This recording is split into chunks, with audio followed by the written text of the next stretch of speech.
কথা বলছি। আপনার বয়স হচ্ছে 26,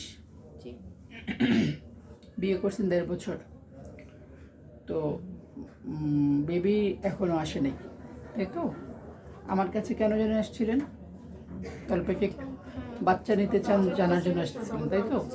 আচ্ছা, তো আমরা একটু যারা বাচ্চা নিতে চায় হাজব্যান্ড ওয়াইফ দুজনকে রুটিন পরীক্ষা করি, আমি একটু বলে নিয়েছিলাম আপনাদেরকে, দেখতে চাই যে সব ঠিক আছে কিনা। হ্যাঁ, তো আলট্রাসোনোগ্রাফি করতে যেয়ে দেখলাম যে আপনার জরায়ুর পাশে ওভারিতে এক ধরনের সিস্ট আছে এবং একটু অ্যাবনর্মাল মনে হলো আমার কাছে।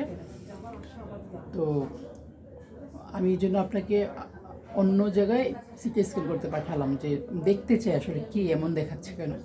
আমি তো কিউবিএস করি, অনেক রোগী করি, মানে ইউজুয়াল মনে হচ্ছিল আমার কাছে। তো আমরা সিটি স্ক্যান রিপোর্ট দিয়ে খুব সারপ্রাইজড হলাম। দুই পাশে জ্বরের দুই পাশে দুটো ওভারিতে আপনার ডারময়েড সিস্ট হয়েছে, এবং ডারময়েড সিস্ট হচ্ছে খুব বড় বড়। হ্যাঁ, নর্মালি ডারময়েড সিস্ট হচ্ছে অত বড় হয় না, ছোট হয়। তো ছোট হোক আর বড় হোক, দুই পাশে ডারময়েড পাওয়া গেছে। সেই ডারময়েড একটা হচ্ছে জরায়ুর কোনো প্রবলেম না, এটা হচ্ছে ওভারির অর্থাৎ ডিম্বাশয়ের টিউমার। আমি আপনাদের হাজব্যান্ডকে, আপনাদের দুজনকে বলতেছিলাম, এই ডিম্বাশয়ের টিউমারের যে প্রত্যেকটা জিনিসটা কিছু দিয়ে তৈরি।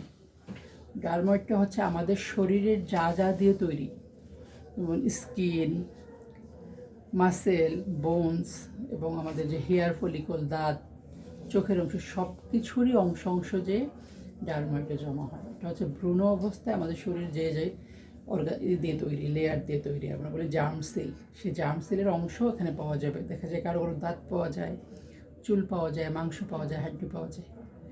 অর্থাৎ একদম ভ্রূণ অবস্থায় আমাদের প্রিমিটিভ অবস্থায় আমাদের শরীর যা যা দিয়ে তৈরি, সেই জিনিস রয়েছে, ওইটা ওভারিতে এক ধরনের টিউমার করে, ওইটাকে ডারময়েড বলে।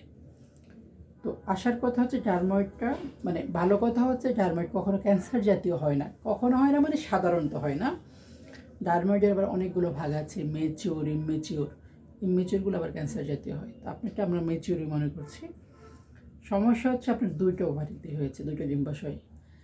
যদি পুরোটা ডিম্বাশয় ইনভলভ করে, নর্মাল টিস্যু না থাকে, সেক্ষেত্রে হয়তো বা বাচ্চা কাচ্চা হতে ঝামেলা হতে পারে।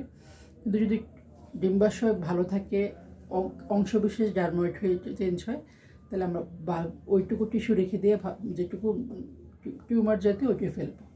বুঝতে পারছেন? ফেলে দেন হচ্ছে আপনার বাচ্চা কাচ্চা নেওয়ার জন্য বলবো। আরেকটা ব্যাপার হচ্ছে যে আমরা টিম গঠন করে এই অপারেশনটা করব, কারণ অনেকগুলো এক্সপার্ট ওপিনিয়ন আমাদেরকে নিতে হবে, যেহেতু আপনার বেবি নাই। একটা হলে আমরা চিন্তাই করতাম না, চোখ বন্ধ করে একটা ফেলে দিলেও আরেকটা দিয়ে বেবি হতো। বুঝতে পারছেন? তো যা হোক, যত ক্রিটিক্যালি সমস্যা হোক না কেন, এটা সমাধান আছে। তো সেক্ষেত্রে আপনি হয়তো জানতেনই না, এখন ধরা পড়লো।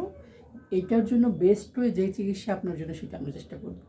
ঠিক আছে? মন খারাপ করেন না, আল্লাহ ভরসা, দেখা যাবে।